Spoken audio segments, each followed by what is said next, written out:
We've got a wildfire. Here comes Valkyrie. What's happening? What are you doing? Our drones would kind of survey the land. It's usually we have like a Bertha drone, which is the main drone that connects to everything else. So we have one drone that circles the forest, and if there's any heat signatures, if there's any fire that we spot, then they send a signal to all of the other drones under it, and those drones have cannons attached to them that essentially take in outside gaseous material and force it through this cannon to form a ring. Essentially, we're throwing balls of air at this fire to either extinguish it or put up a firewall to be able to essentially like stop the fire from spreading before the authorities get there. We're trying to catch things as small as they can, because in that case we can extinguish them fully. We're aiming for it to be more used for containment, just because then it's a lot easier for firefighters to fight on the front lines. It's a lot easier for fires to actually be contained, especially when they spread it around a football field the big ones. This is real, yes? This is something that may actually work? Yes. All right, how big is the drone? So the drone is like 15 feet diagonally. So not small. Yeah, no, they're huge.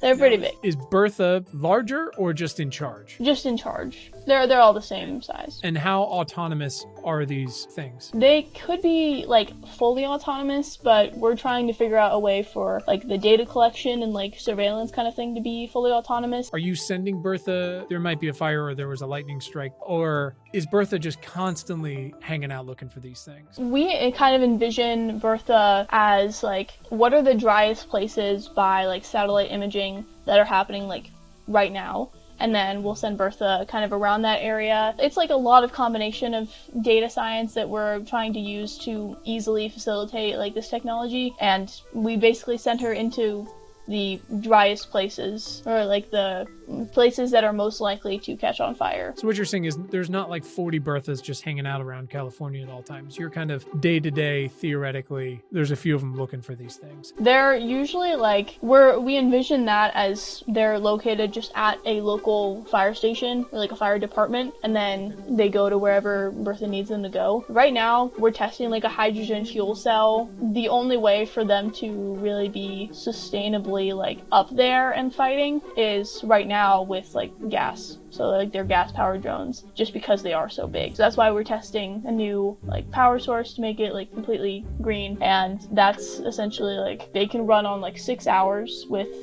the actual gas in them, but hydrogen fuel cell, we're predicting it'll be around 8. Let's talk about this cannon. Tell me what it looks like in sort of front to back. I was looking at one of the blueprints online and very confusing. There's 3 different parts to a vortex cannon. There's the subwoofer, which is basically like on the end. And first off, I should say like the cannon itself is like about 6 to 8 feet, and it essentially goes from like a wide neck to a slightly smaller neck. And on the back of it, there's the subwoofer, which is essentially like a low frequency speaker that oscillates back and forth that can take in outside air and shove it through this cannon at high enough speeds. And so that's basically just like moving back and forth very rapidly so that the air can like be taken into the cannon. And you can imagine it kind of like a speaker. Those 2 graduate students that were fighting wildfires with sound, we pivoted from that just because they were using actual like decibel values where like you could hear it. It just turns out that you can get the same kind of effect with